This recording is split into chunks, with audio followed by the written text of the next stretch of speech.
Olá, pessoal, vamos lá? Vamos dar uma retomada nisso aqui rapidinho? Então vamos lá. Leis de Newton, só para lembrar. A primeira lei de Newton é o princípio da inércia. E ela fala, olha só, que todo corpo que está em repouso, ele vai permanecer em repouso. Todo corpo que está em movimento, você não pode falar que ele vai ficar em movimento, tá? Ele vai ficar em movimento reto e uniforme, ok? Isso só muda se atuar uma força externa. Por exemplo, aqui está essa caneta, ela vai ficar parada aí eternamente até eu chegar aqui e aplicar uma força e tirar ela do estado inercial que ela está, ok? E isso é muito fácil de ver, mas o pessoal tem mais dificuldade de enxergar quando você está em movimento, porque o movimento tem a tendência de ficar reto e uniforme. Por exemplo, se você estiver num carro, você está acelerando o carro, tá lá andando normal no carro. De repente, você vê alguma coisa na rua, tem que frear o carro. Então, o seu corpo vai para frente, porque a tendência dele é continuar aquele movimento, entendeu? É permanecer na situação que ele estava, que no caso era estar com movimento. E não só o movimento, mas tem que ser reto e uniforme. Essa é a primeira lei de Newton, ok? Eu vou falar aqui a segunda lei de Newton. Deixa eu dar uma. É aquela que tem bastante conta. Eu vou fazer muita conta com vocês hoje. Tá bom? A segunda lei de Newton, tá? É chamado de princípio fundamental.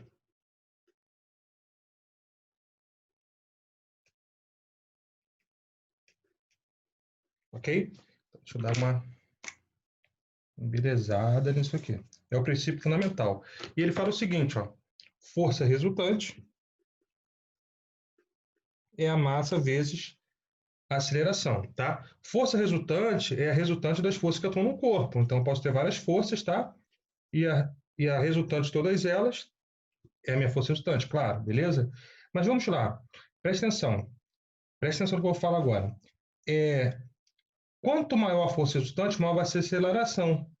Então, quanto maior vai ser a força resultante do corpo, mais ele acelera. Aí, escuta só, eu posso ter algumas situações. Deixa eu desenhar aqui para você. Quando as forças estão para o mesmo lado, eu vou ensinar vocês a calcular a resultante, tá bom?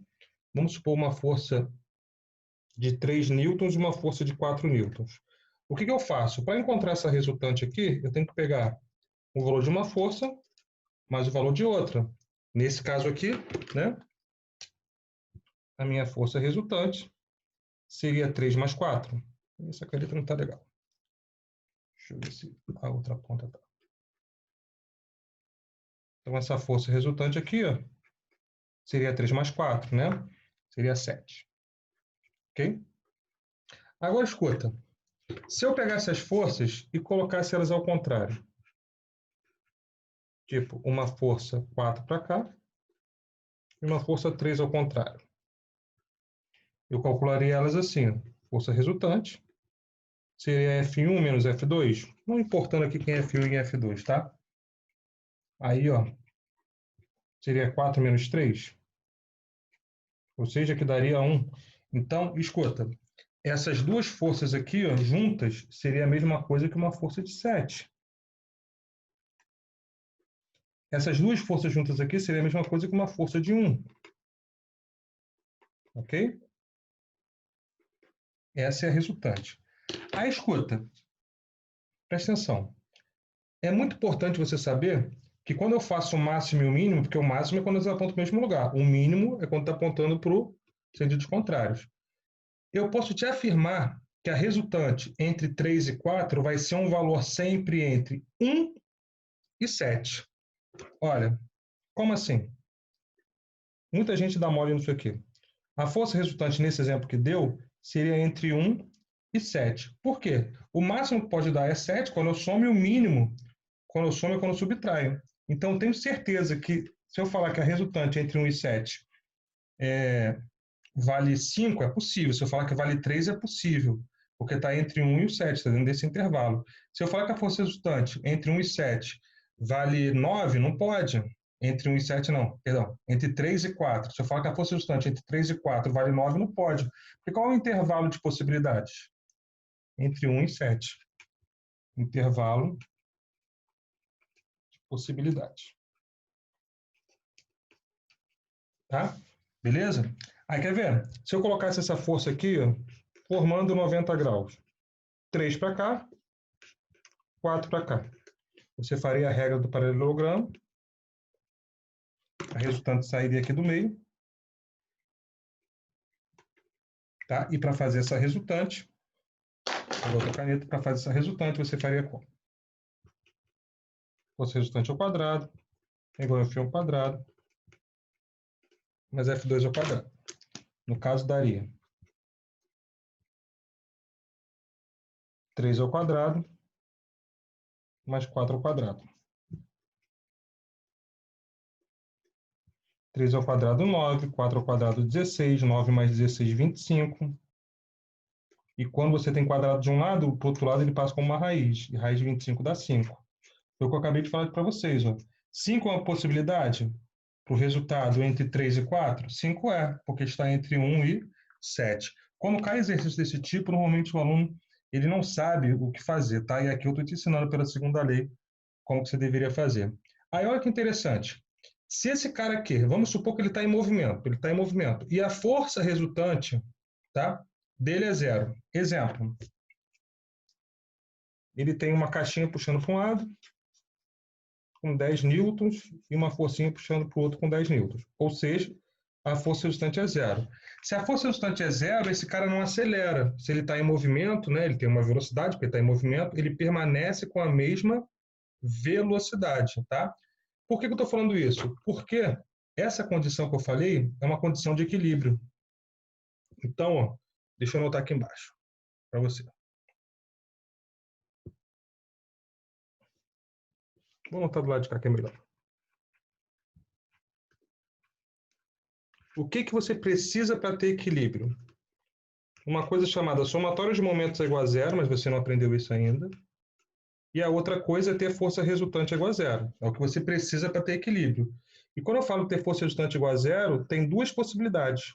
Uma delas é o cara tá parado, velocidade igual a 0, ou o cara tá com velocidade constante. Tá? Porque nesses dois casos aqui, ou ele está em repouso, ou ele está com velocidade constante, nesses dois casos eles não têm aceleração. Se ele não tem aceleração, ele não muda, né, o valor da velocidade dele, por isso que ele fica constante. Então essa condição de equilíbrio aqui, ó, é muito mega importante. Anota aí no cantinho do seu caderno. Tá? Então, olha só, já te expliquei a primeira lei, te expliquei aqui a segunda lei. Você tem um outro caso também, que a gente já fez em algum outro momento, que é quando você tem forças com ângulos diferentes, tá? Diferentes de 0, aqui é 180 e aqui é 90, tá? 0 graus, aqui, ó, elas têm 180 graus entre elas, aqui ela tem 90. Se fosse um outro valor de ângulo qualquer, você teria que fazer a lei dos cossenos, mas eu não vou colocar hoje aqui não, porque a gente já fez bastante. Tá? Deixa eu puxar aqui. Vamos agora falar da terceira lei.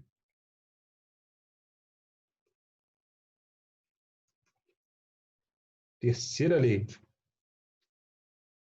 Lei da ação. Estou escrevendo, deixa eu descer. Ação e reação.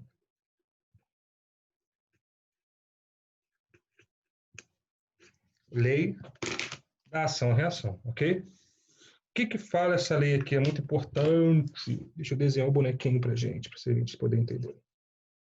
Eu apliquei uma força aqui. Está aqui o bonequinho aplicando uma força na parede. Tá?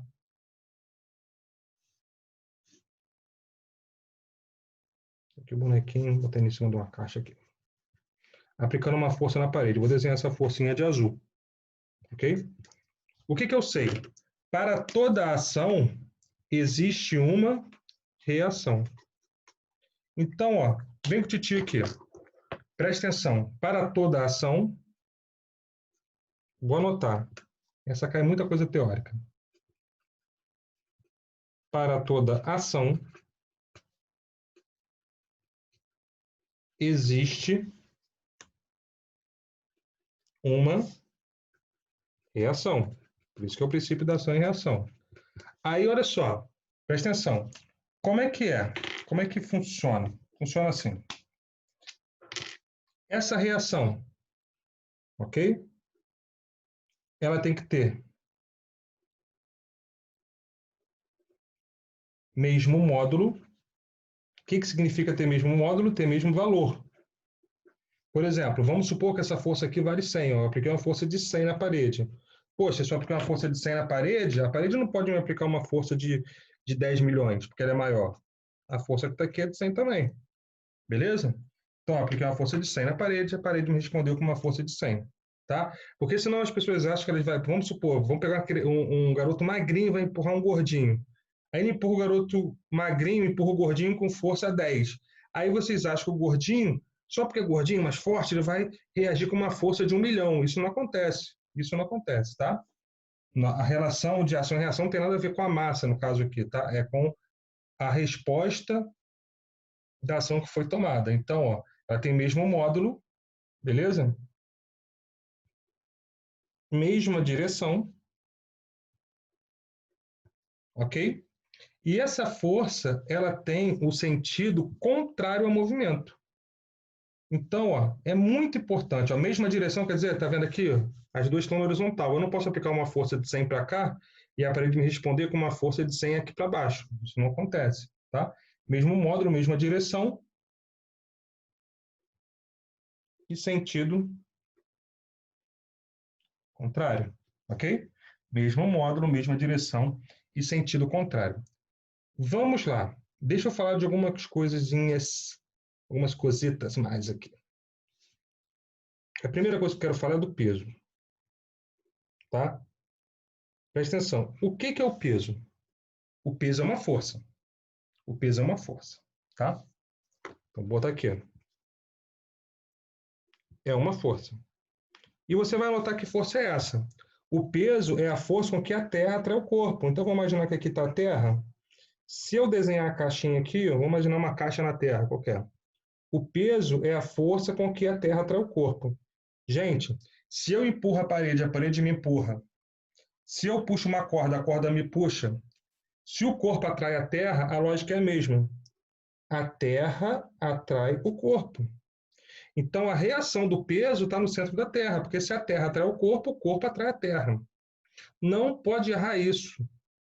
Isso é fundamental. E os caras colocam isso o tempo todo para vocês como pegadinha. Se o corpo atrai a Terra, tá? Ou se a Terra atrai o corpo atrai a Terra. Beleza? Elas têm mesmo módulo, mesma direção, e o sentidozinho ali, tá? Dessa força, no caso, é o contrário. Então, aqui eu desenho a situação para vocês e expliquei o que é força-peso. Como é que eu calculo peso, Fabão? Peso é massa vezes gravidade. Peso é a resultante das forças que atuam no corpo, né? A massa de cada um, aquela coisa toda, vezes a gravidade. Aí, escuta. Essa formulinha que a gente usa muito, tá? Massa vezes gravidade. Deixa eu falar uma coisa para você. Deixa eu dar um exemplo aqui. Eu estou na Terra. Eu tenho 60 quilos. Exemplo. Minha massa é 60 quilos. Caraca, você é mentiroso, mó barrigudo. Tem muito mais. Eu sei, é um exemplo. Vem cá. Se eu for calcular o meu peso na Terra, eu vou pegar a minha massa na Terra, que é 60, multiplicar pela gravidade, que é aproximadamente 10. Ou seja, o meu peso vai ser 600 newtons. A unidade de peso, que é uma força, é em newton. Peraí, mas eu chego lá no Extra e vou comprar lá alguma coisa. Cheguei lá no mercado e vou comprar um açúcar. Está escrito assim, peso, 1 quilo. Está errado. Beleza? Está errado, porque peso é uma força. Mas imagina se você chegasse lá hoje, né? Isso é porque isso está tão enraizado na gente, e você pegasse um quilo de açúcar lá e viesse escrito assim, um pacote de açúcar, peso 10 newtons. O cara vai falar, propaganda enganosa, porque ele vai achar, tá? Já está enraizada essa informação errada, beleza? Agora vem cá, continuando o nosso exemplo aqui. Vamos supor que eu fui para a Lua. E a gravidade na Lua, arredondando é 2. Qual seria o meu peso lá? Então, escuta, 60 continua sendo minha massa, sendo que a gravidade lá é 2. Então, eu vou ter 120 newtons. Você fica mais magro na Lua? Não. Senão a gente faria a dieta da Lua, vai para a Lua que emagrece. O que acontece é que você continua tendo a mesma massa, tá? A quantidade de matéria no seu corpo é a mesma, sendo que você lá vai ter uma sensação de leveza. É parecido com o que acontece quando você anda de montanha-russa, sacou? Você se desprende ali, porque você tem uma alteração do seu peso. Aqui no caso da Terra, então, andar em montanha-russa é uma outra história, depois eu conto. Mas, no caso da Lua, você coloca lá, ó, e você vai ter um peso lá de 120. Não sei se você está ligado, mas aquela roupinha do astronauta lá, aquele macacãozinho lá, são muitos quilos, se eu não me engano, são 300 quilos. Por quê? Se eu for andar na Lua com a força que eu aplico no chão para poder andar, há o risco de eu sair andando lá da Lua e sair voando pelo espaço. Então, por isso que eles botam o macacão com muita massa, para poder meio que compensar essa força aqui, ó, que fica muito menor por conta da gravidade da Lua, tá bom?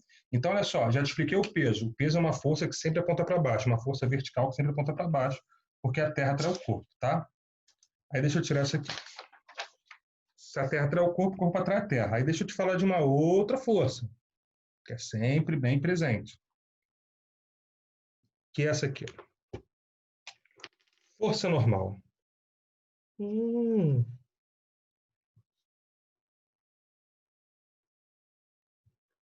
Força normal ou força de reação normal. Normal em física significa 90 graus. Então, normal é uma resposta do contato com a superfície. É uma resposta do contato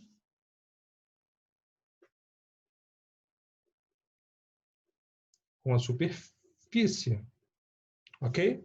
Então, só tem normal primeiro quando tem contato com a superfície. Se não tiver contato com a superfície, não tem normal. Eu vou desenhar aqui algumas possibilidades. Possibilidade 1. Possibilidade 2.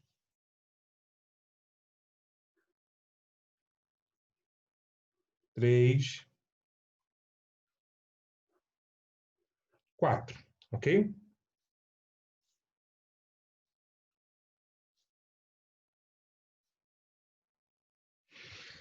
Vamos desenhar, em todos os casos, a força-peso. Vou desenhar de preto para a gente, tá? A força-peso, eu acabei de ensinar, ela sempre aponta para onde?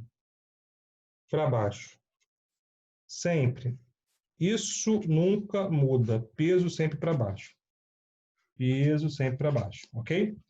Agora vamos desenhar a normal. Eu já falei para vocês que a normal é uma resposta do contato com a superfície. E ela é chamada de normal porque ela sempre tem, deixa eu puxar aqui, 90 graus. Então, ó, nesse caso aqui, ela tem 90 graus para cá. Nesse caso aqui, ela tem 90 graus para cá. Nesse caso aqui, ela tem 90 graus para cá. E nesse caso, ela nem existe, porque essa esferinha que está aqui, ó, pendurada com um pedaço de fio, ela não está em contato com nada, ela não está em contato, ela não está em cima de uma superfície. Então, aqui não tem normal. Vai existir uma outra força aqui que é chamada de tração, que daqui a pouquinho eu falo para vocês, tá bom? Então, vamos lá. Preste atenção nisso aqui. Preste muita atenção. Qual é a condição para existir, para ser ação e reação? Deixa eu voltar aqui. Ação e reação sempre tem mesmo módulo, mesma direção e sentido contrário, tá? Tem uma outra coisa que eu deixei para anotar agora. A outra condição. Ó, a ação e reação, tá bom? Deu abreviado aqui. Nunca atuam no mesmo corpo. Então, se você já tinha tirado o print dessa tela, você vai ter que voltar, porque ó, olha essa marcação. Ó, nunca atuam no mesmo corpo. É nesse ponto que o pessoal sempre bate. Vamos lá? Já printou? Então, deixa eu voltar. Por que eu estou falando isso? Aqui, todo mundo acha que peso e normal formam par de ação e reação, mas isso não pode acontecer. Primeira coisa, primeira situação, olha só, eles estão atuando no mesmo corpo, então não podem ser par de ação e reação. E eu já expliquei para você, um pouquinho antes, que a reação do peso está no centro da Terra. Pô, o que é normal, então? Uma resposta do contato. Essa caixa não está pressionando a superfície, não está forçando a superfície? Então a superfície responde, ok? Aqui, já estou contrariando também aquela situação de ter que ter a mesma direção. Tá vendo? Se os caras têm direções diferentes, eles não podem ter, tá? Não podem formar par de reação. A mesma coisa aqui, tá? E aqui, ó, se fosse para ser par de ação e reação, o peso normal teria que existir. Nesse caso, ele nem existe, tá bom? Aí vamos lá. Deixa eu falar uma outra coisa. Deixa eu te dar um exemplo.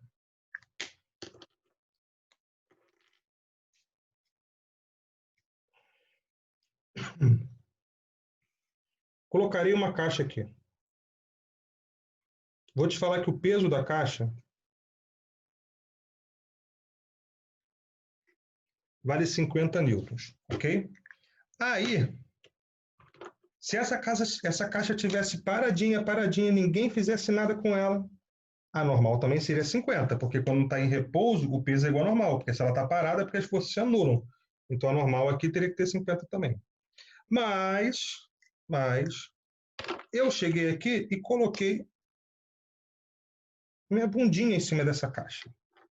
E eu vou falar que minha bundinha aqui tem 20 newtons, tá bom? Sentei sobre essa caixa com 20 newtons, tá? Sentei de leve. O que acontece? E eu vou te perguntar, qual é a normal? Aí você vai falar assim, peraí. Aí deu uma confundida, mas você vai falar assim. Quais são as forças que empurram para baixo? Não é peso e a força que eu apliquei? Vou chamar de força do Fábio. Então vai ficar, essa força do Fábio mais o peso, ela tem que ser igual ao valor do normal. Porque é normal, se eu estou aumentando a força com que pressiona a superfície, essa normal também vai aumentar. Então, eu vou falar assim, se a força que o Fábio aplicou vale 20 e que o peso da caixa vale 50, a normal tem que valer quanto? 70. Ok? Então, ó, a força normal, fique bem claro para os senhores, é uma resposta ao contato com a superfície. Se não tiver contato, não tem normal. Vamos lá para a próxima tela. Então, vamos lá, crianças. Olha só, eu vou falar de mais duas forcinhas aqui, tá bom? Força de tração, tá? Força de tração é quando você pega e amarra um fio numa caixa, uma corda, e vai puxar essa caixa, tá? Você está tracionando esse fio aqui. Presta atenção uma coisa. Não tem como você empurrar a caixa com fio. Você sempre vai puxar essa caixa com fio. Então, aqui, ó, força de tração tá aqui. Ela sempre tem que ser, no caso, puxando o cara, né? Ok? Não tem como você aplicar essa força de tração para cá. Lembrando, se o homem puxa a caixa puxa o homem. Então, a reação da tração estaria aqui, né? Puxando o homem para trás, no caso, no outro corpo. Beleza? Continuando. Força elástica, tá? Força elástica ou lei de Hooke. Aqui eu tenho uma mola. Eu estou com ela relaxada. Aí eu vou começar a aplicar uma força nessa mola, essa mola vai comprimir, tá? Esse pedacinho que ela comprime aqui, pedacinho que ela comprime aqui, ó, é a minha deformação. A caneta está dando ruim. Então vamos lá. É a deformação da mola.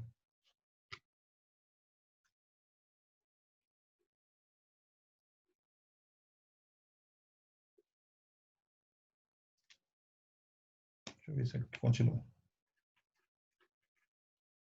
É a deformação da mola. Ok? A canetinha já tem o saco também. Vou pegar outra aqui. E o K é a constante elástica.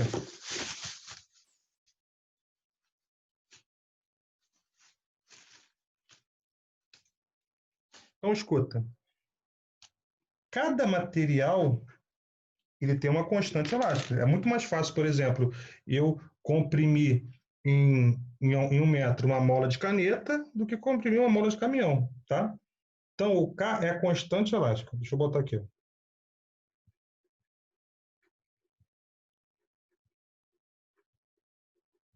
E ela tem que ser em newtons por metro. Seria quantos newtons eu preciso para, no caso, comprimir essa mola aqui em 1 metro. Então, aqui, está vendo? O X é a compressão ou, não só compressão no caso, né?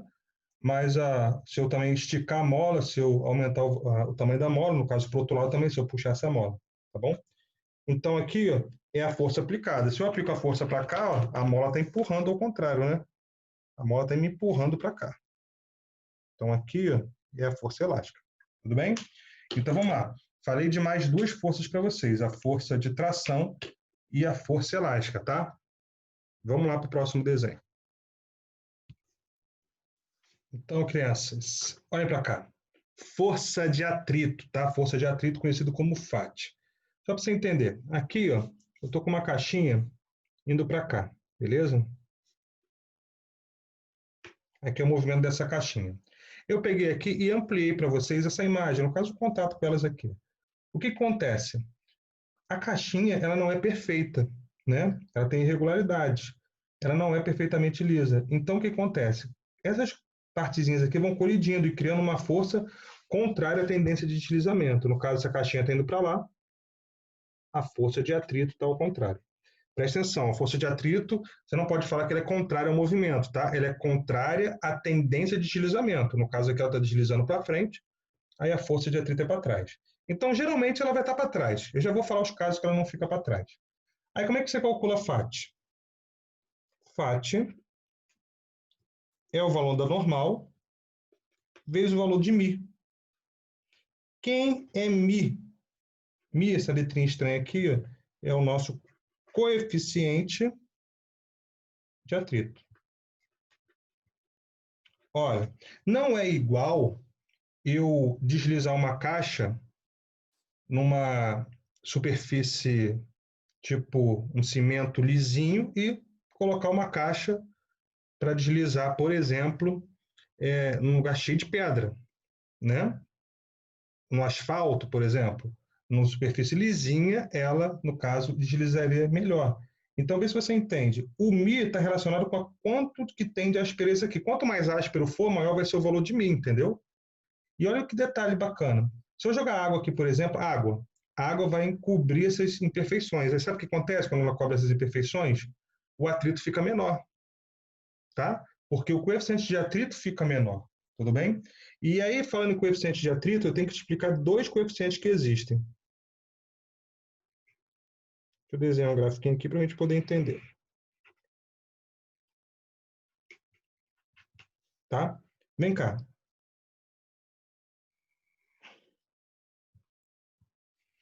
Deixa eu falar uma paradinha para vocês. Vamos imaginar que eu tenho uma caixinha parada aqui. Tá bom? Aí, o atrito, existem dois tipos. Quando ele está parado, que é o estático, e quando ele está em movimento, que é o cinético. Tá? Qual é a diferença dos dois? Eu vou te perguntar, o que você acha mais fácil numa caixa? Você iniciar o movimento dessa caixa ou você manter essa caixa em movimento? Imagine um carro na rua que ele está parado, você vai começar, você vai empurrar o carro. O que é mais fácil? Você manter, tá? Melhor dizendo, o que é mais difícil? Está lá o carro parado. Você começar a botar esse carro em movimento ou depois que ele está em movimento, você manter ele em movimento? Você respondeu o que eu ouvi daqui. É muito mais fácil, tá? Você manter o movimento do que iniciar. Então, quando ele está parado, é muito importante você saber que o FAT estático, tá? Ele é maior do que o cinético, tá? Ele é maior do que o cinético. Como assim? Eu vou te dar um exemplo aqui, vamos supor aqui, ó, que essa caixa ela só vai começar a se movimentar depois que ela vencer a barreira dos 50 newtons, tá bom? Então, se eu aplicar uma força de 10, o FAT aqui, ó, vai valer 10. E ele vai continuar parado, porque ele só entra em movimento depois que passa dos 50. Se eu aplicar uma força de 20, tá bom? Se eu aplicar uma força de 20, o FAT agora vale quanto? Vale 20, tá? Por quê? Porque ela ainda está parada. Ah, Fábio, mas o FAT estático não é 50? 50 é o máximo. Se eu passar de 50, ele entra em movimento. Se eu não chegar no 50, ele continua parado. Então, vamos supor, tá? Que eu apliquei 50. 50 e 50 ele fica parado ainda. Se eu aplicar 50,001, sei lá, se eu passar de 50, aí o cara começa a entrar em movimento. Então, ó, vamos supor que eu tenha passado dos 50. Vamos botar 60. Vamos falar que eu cheguei a 60. Aí, escuta, o FAT estático, ele é crescente. Tá bom? Ele é crescente. E o FAT cinético, ele é constante. Então, se eu falar que eu cheguei nos 50, vai começar, né, se eu passei dos 50, vai começar a se movimentar. Vamos supor aqui que seja 30. Então, depois que ele começa a se movimentar, já não está mais atuando 50 de fato, está atuando quanto? 30, porque ele está em movimento. Então, ó, aqui, se tiver em repouso, ele vai no máximo até 50. Se passar de 50, ele entra em movimento. No caso aqui, eu falei que era 60, né? Ele entrou em movimento. Aí o FAT que vai entrar é o cinético, e nesse caso vai valer o tempo todo 30. É bem importante você saber isso aí dessa força, ok? Bem, mega, ultra, giga importante você saber isso. Vamos lá agora que eu vou fazer alguns outros casos com esse lance de força, tá? Algumas situações que podem cair para vocês. Então vamos lá, crianças. Vamos falar aqui, ó, algumas das explicações, tá? Não são todas, mas aqui são algumas, a gente cai bastante, das leis de Newton, tá? Aqui nós temos, olha só, dois bloquinhos A e B, tá? O bloquinho A tem massa 4, o bloquinho B tem massa 2, e aqui eu tenho uma força de 18 empurrando esse conjunto. Normalmente nessas questões eles vão te pedir qual é a força de contato, nesse caso, e a aceleração. A aceleração sempre vai precisar saber, tá? E qual é a tração, mais comum. Olha como é que eu faço. Tem outros jeitos. Eu acho que o mais fácil de ensinar e mais fácil de aprender é esse aqui. Aí é com você. Tem gente que gosta de fazer sistema, mas eu acho melhor fazer assim. 18 não movimenta tudo, porque já que não tem força de atrito, né? Não falei de força de atrito, como não tem. Se ele movimenta tudo, ele seria a força resultante de tudo. Então, 18 é a massa de tudo vezes a aceleração. 18, olha como não tem lógica. A massa de tudo, ó, 4 mais 2 vezes a aceleração A. 4 mais 2, 6, vai ficar 18 dividido por 6. A aceleração deu 3. Tá? E presta atenção, esses dois bloquinhos eles se movimentam juntos, né? Então a aceleração é a mesma tanto para o A quanto para o B. É o conjunto que está se movimentando assim. Aqui eu falei tração, mas é força de contato, perdão, tá? Agora vem cá, como é que eu descubro a força de contato? Para isso você vai precisar isolar. Isolar. Então vem. Nunca escutamos tanto essa palavra. Isolamento. Então vamos botar aqui. Você pode isolar o A ou o B, tá? Eu vou ensinar a fazer dos dois. Vem cá. O 18 está atuando apenas no A, ok? Ah, Fábio, mas quando ele aplica no A, obviamente vai ter consequência no B. Mas a gente já vai falar dessas forças, tá? Primeiro, quais são as forças que existem aqui? Mais fáceis de ver. Peso para baixo, né? Peso de A, peso de B. Aqui, como não tem nenhuma outra força na vertical, você tem a normal para cima apenas, né? E peso e normal aqui, no caso, vão se anular. Não são par de reação, mas são iguais.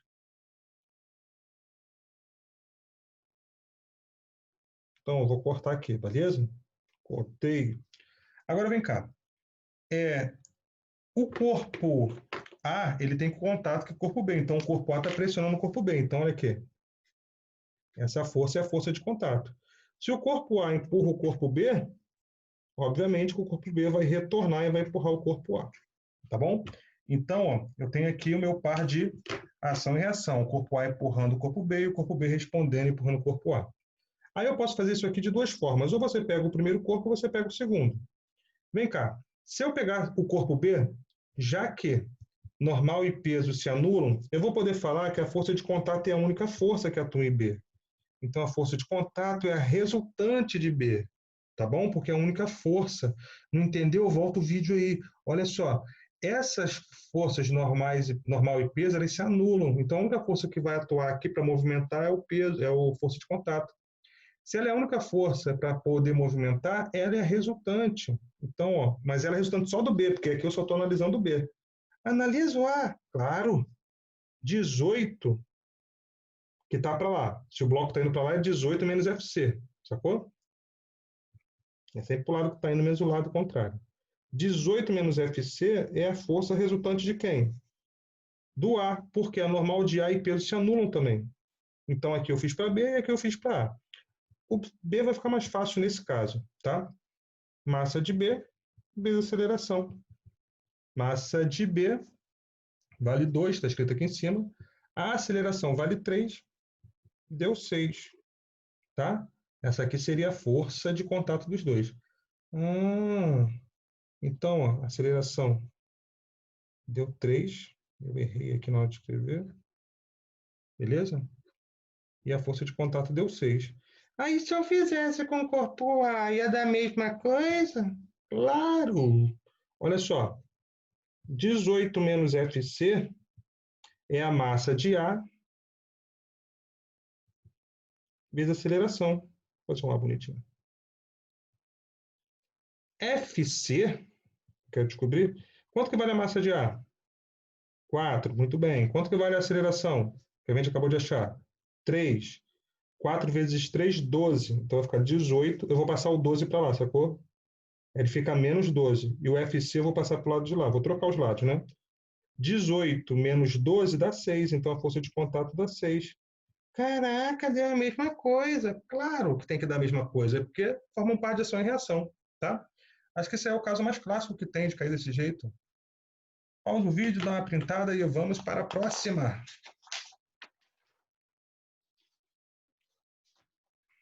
Vamos lá. Deixa um pouquinho.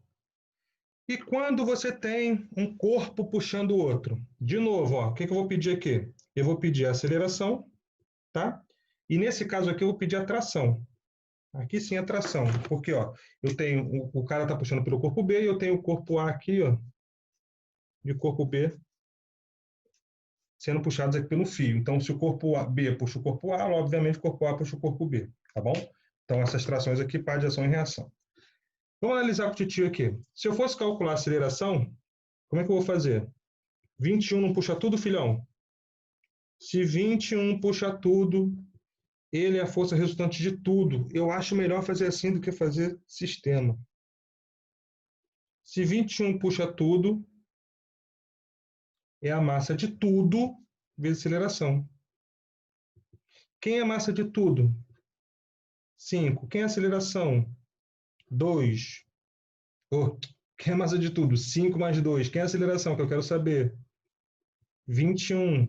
Passo 7 aqui. 5 mais 2 dá 7, né, criança? Logo, dá 3. Aí já vem aquele cara falar assim, mas dá sempre 3? Não, coincidência. Então, achei a aceleração, 3. Agora vamos descobrir a tração. Vai ter que fazer o quê? Isolar os corpos.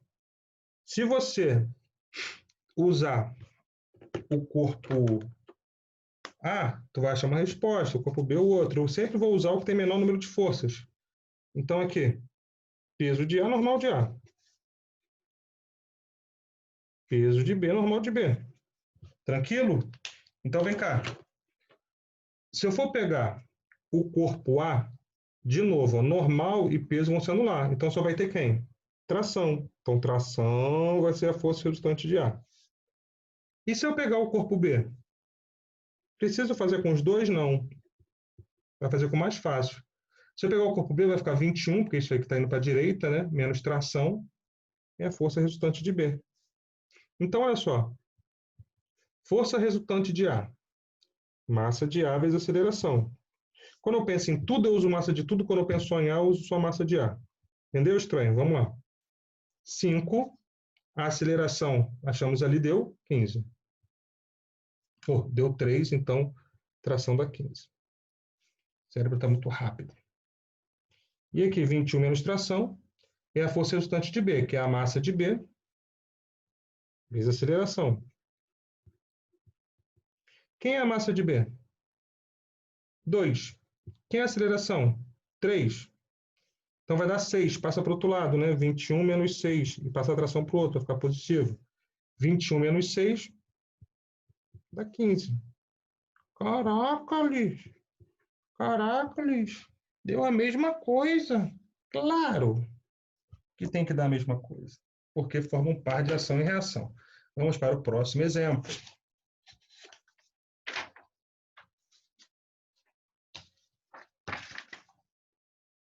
Aquele bloquinho suspenso que você fica doido.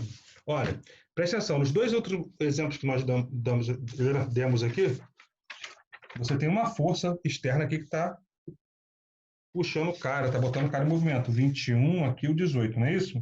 Tem uma força externa. Agora aqui, presta atenção. Eu tenho um bloco B aqui em cima e um bloco A que está pendurado. Tá? De novo, vou querer aceleração e atração no fio. Tá bom? A atração está aqui, ó.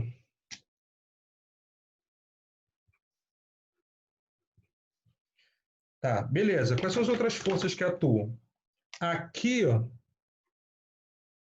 peso de B, normal de B. E aqui, ó, peso de A, mas eu não vou ter normal de A porque não tem contato com a superfície. Então, olha só, presta atenção.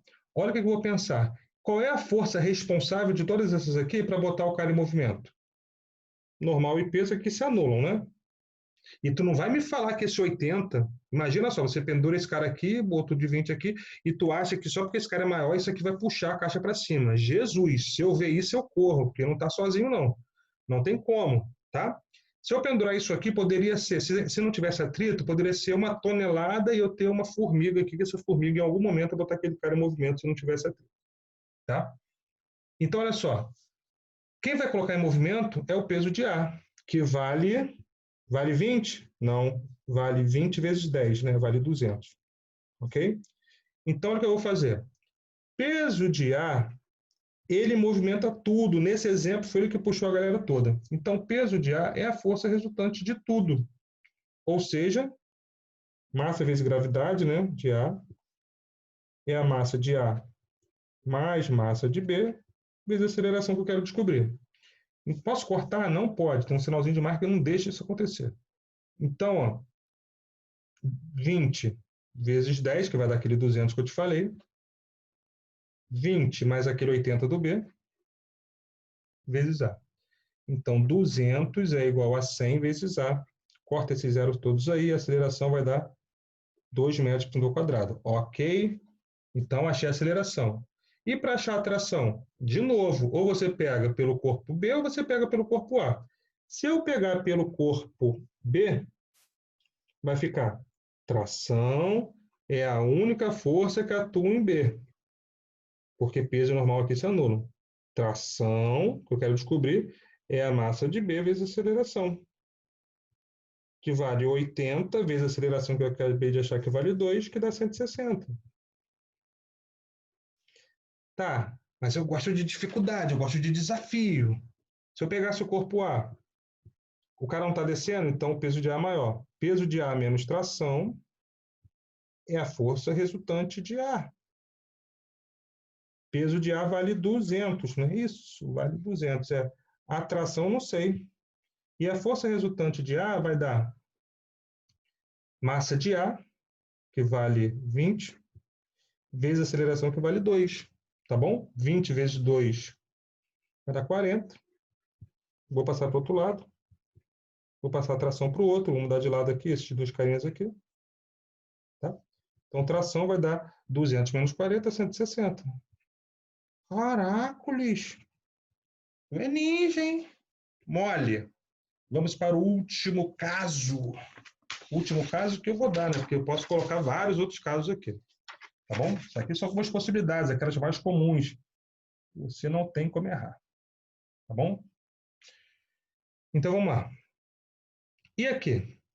Isso aqui é uma roldana, tá ligado, né? Aquele negocinho que tem obra, que passa a cordinha por dentro, assim, uma caixa de um lado e do outro, tá bom? Quais são as forças que aqui atuam? Para baixo desse lado. Peso de A. Para o outro lado. Peso de B. Beleza? Obviamente, aqui tem 3 quilos e aqui tem 2, a caixinha, né? Isso aqui vai girar desse lado, né? Para esse sentido aqui. Beleza? Então, vamos lá. De novo, eu quero descobrir a aceleração desse conjunto. Para que lado vai? Não vem para o lado do B? Não faz esse movimento? Então, a força resultante vai ser... B não, perdão. Não vem para o lado do A? Então, vai ficar peso do A. Quem está contrário aqui, puxando esse cara para o outro lado? O peso do B.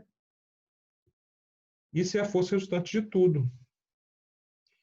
Ó, se a massa é 3, o peso vale 30. 3 vezes 10, né? Se a massa é 2, vale 20. Força resultante de tudo é a massa de tudo, né? 3 mais 2 vezes a aceleração.